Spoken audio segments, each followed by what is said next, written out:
The Resilience Across Borders podcast is intended for education, support, and inspiration. I am not a psychologist or a medical doctor and do not offer any professional, medical, or health advice. If you are dealing with or suffering from any psychological or medical conditions, please seek help from a qualified health professional.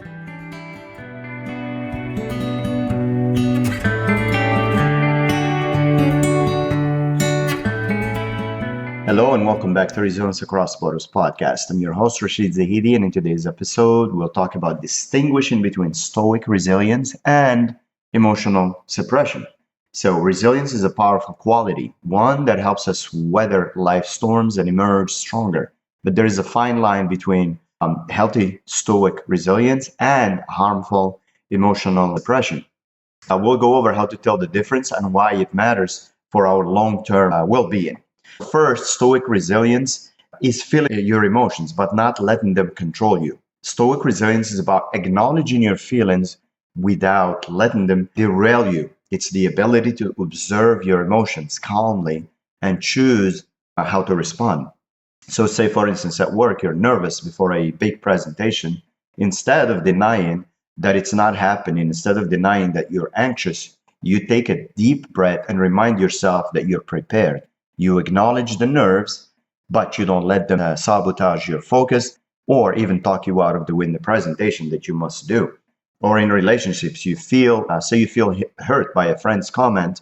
Instead of lashing out or pretending it didn't bother you, you pause and you express your feelings calmly. And you could talk to that friend or partner or whoever it is and let them know how that really hurt you and see if you can talk about it. You can say, can we talk about it? Also, journaling can be helpful there. It can be a helpful tool where you write about your feelings and it allows you to process them without letting them overwhelm you or without bottling it and carrying the crapper, so to say, that may explode at some point. Then number two is emotional suppression. You have to be aware of denying or avoiding your feelings entirely is not healthy at all. Emotional suppression happens when you push away your emotions or refuse to acknowledge them. Over time, this can lead to stress, it can lead to disconnection, or even physical health issues.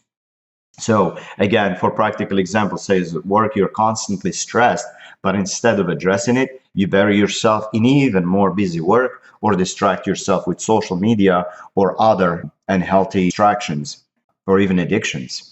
In relationships, you're upset with a partner, but you pretend that everything is fine to keep the peace. And then with all of that leading to resentment and eventually probably like outbursts that lead even to more conflict and even bad feelings.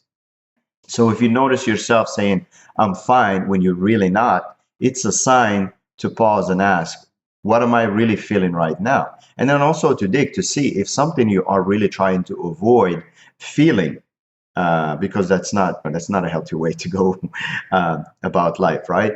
So the third thing to keep in mind is how to tell the difference, because this is often misunderstood. A lot of people, they go around, I'm stoic, because I'm not allowing the feelings, but that's not the way to go. The key difference lies in whether you're acknowledging your feelings. Stoic resilience means you feel and process them. Suppression means you deny or numb them, which is unhealthy. So put it in action. If you have a tough day and talk to a friend or journal and process it, it makes it a whole different story than if you pretend it's not happening and you bury it, you suppress it. Or say you have a tough day and you tell yourself, get over it, without really exploring what's going on. Again, not a healthy way to approach it. It's almost you're gaslighting yourself in a way. Number 14 to keep in mind is build Stoic resilience instead of suppression. So you can do that by acknowledging your emotion, pause and name what you're feeling without judgment.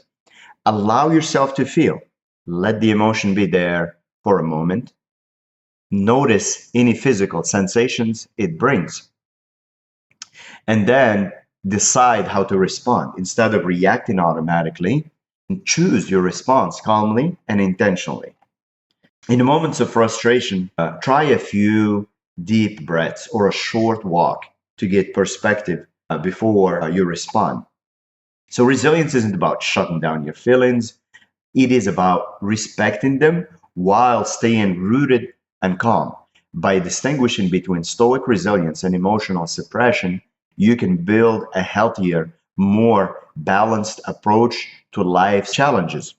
And that makes for a more balanced, happier, joyful, and peaceful life. So, as always, thank you for tuning into the Resilience Across Borders podcast. If you're enjoying this podcast and finding it helpful to you, please pick up a copy of the journal, Emogym, Emogym. It's available on Amazon. You can also follow the blog posts and new episodes as they get added. The URL for that is at resilience.com, ATRESILIENCE.com. And feel free to follow the social media pages as well, if that's what you prefer.